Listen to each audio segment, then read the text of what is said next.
Thanks for watching. I promised when we looked at the contents of the box that if there was something worth mentioning, that I would break out the camera and mention it. These axles, this is the first part that you need to build.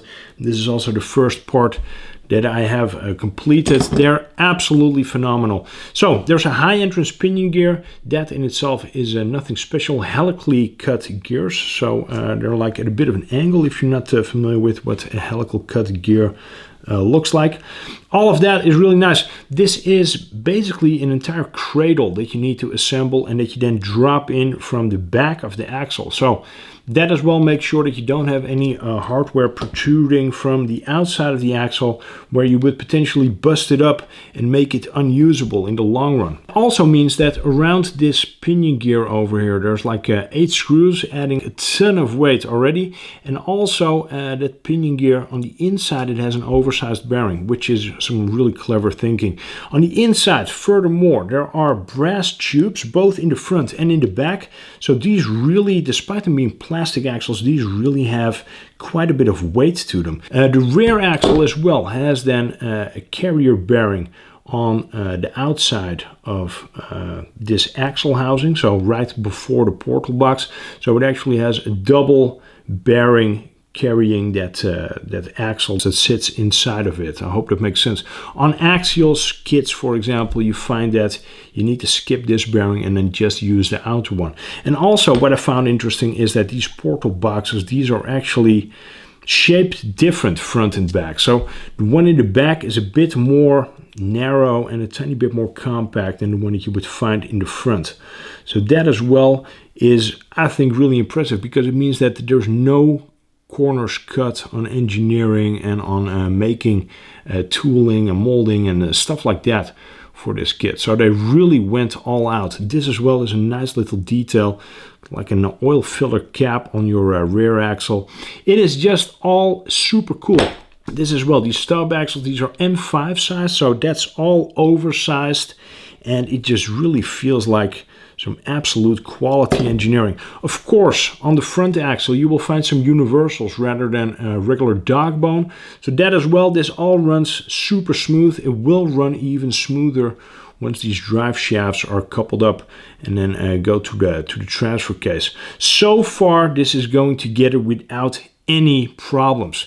If you are perhaps a bit of a nerd and you go to school knowing that you're going to ace a test, that's what it must have felt like for the guys at Vanquish to release this kit, because so far it is absolutely 10 out of 10. This ticks all of the boxes, and I have only assembled the axles, but there's nothing in here of which I think, wow, that could have been better, or I would have perhaps done it this or that way.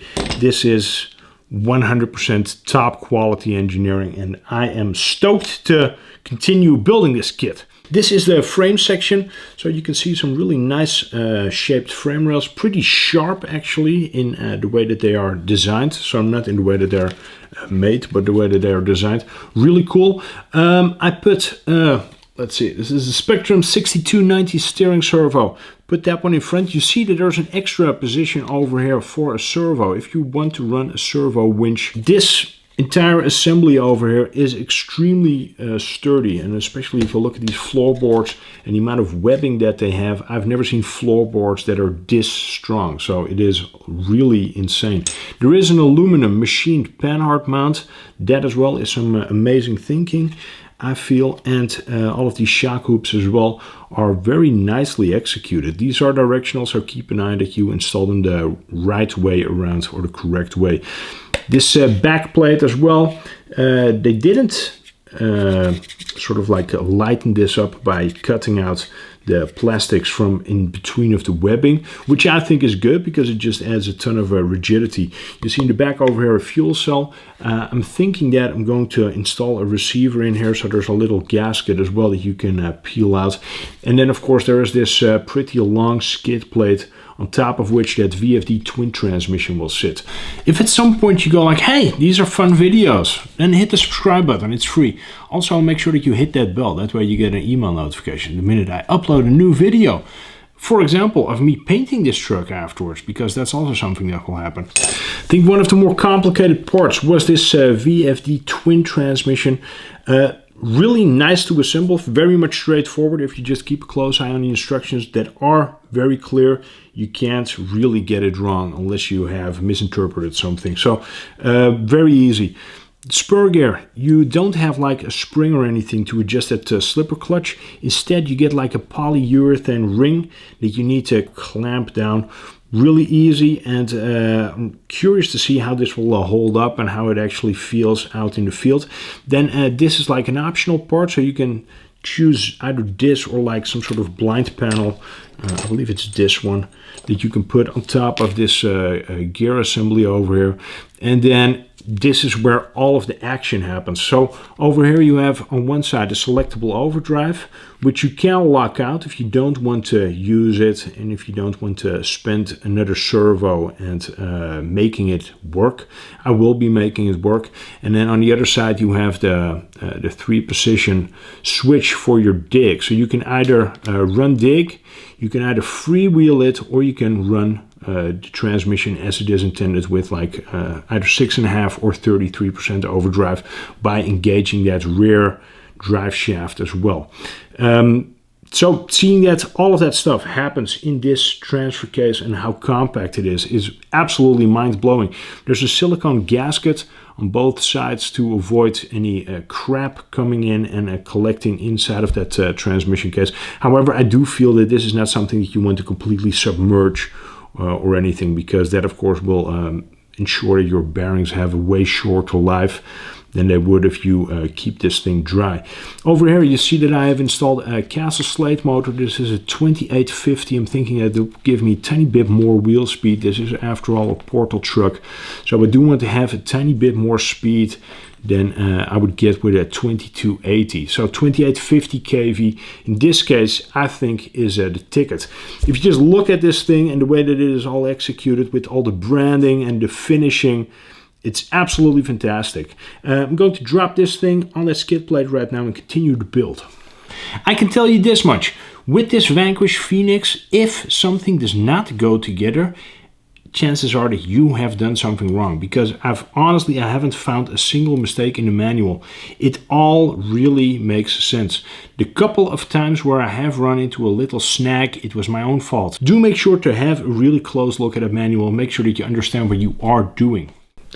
Next up, shocks. Now I know that there are a couple of people who have had issues with these shocks leaking. I'm thinking that might just be because you assembled them wrong.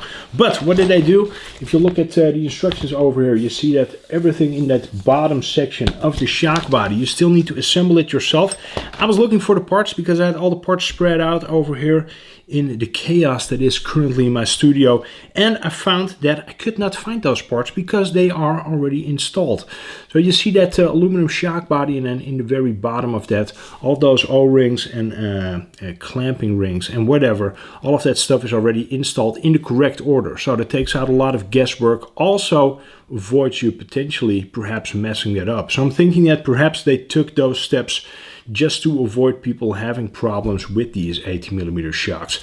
That top cap is plastic, also comes with a bleeder screw. Once you fill these up with the supplied with shock oil, I'm not sure what weight oil it is. I'm thinking like 30, 35 weight, something along those lines. But once you fill it up, you bleed it correctly, put the spring on, and then you clamp on that spring perch. So this one is actually threaded through the rod end that you put on the bottom of your shock shaft, keeping everything nice and tight and also avoiding you perhaps losing this perch.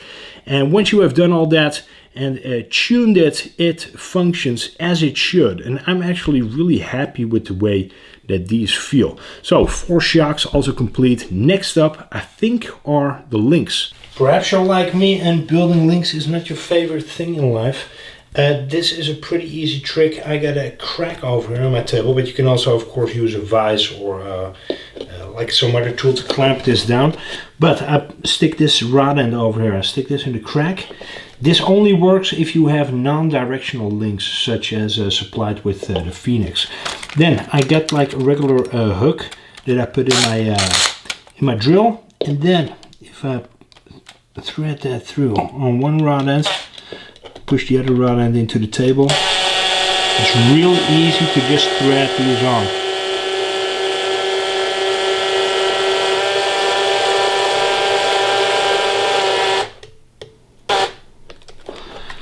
course, the last couple of twists, you do those by hand. But this saves a lot of time.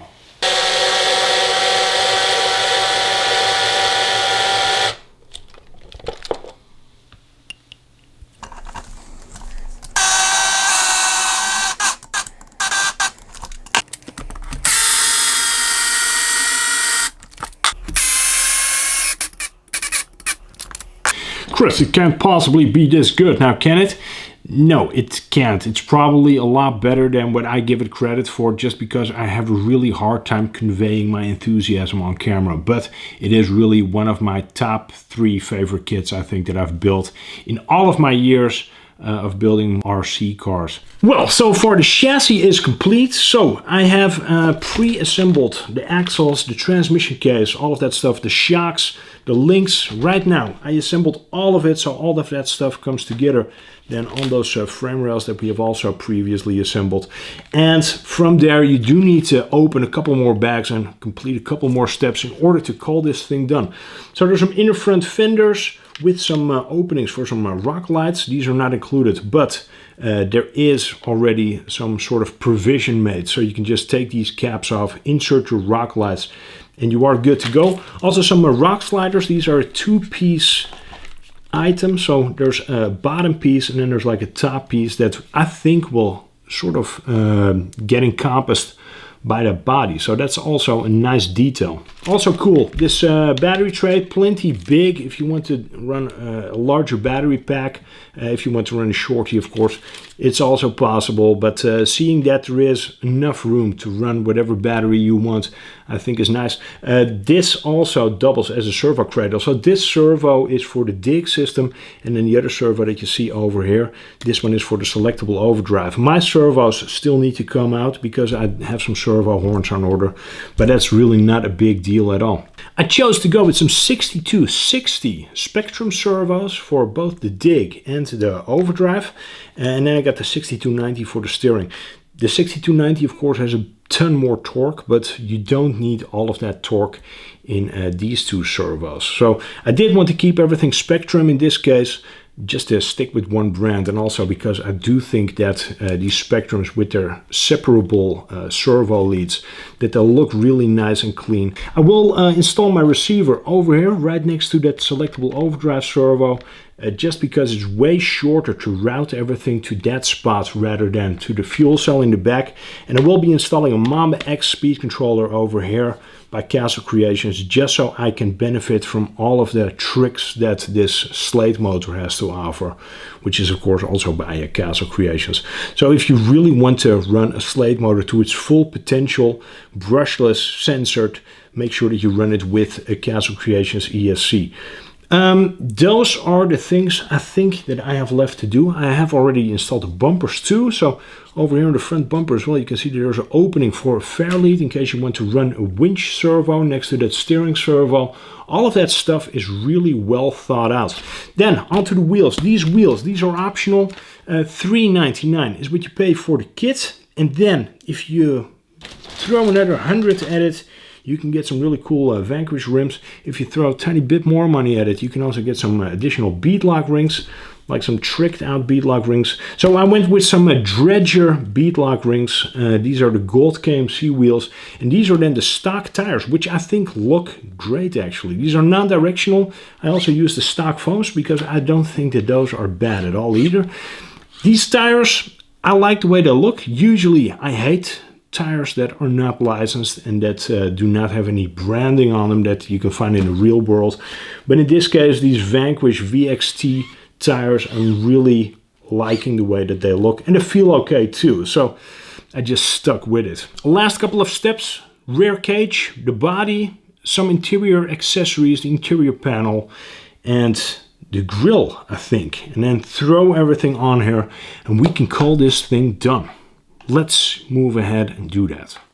For the sake of demonstration, I have also completely assembled the body. Of course, if you do want to paint it immediately, you shouldn't do this because this is just a bunch of extra work. But just to kind of button up this video about the assembly of this Vanquish Phoenix, I just wanted to get this all done.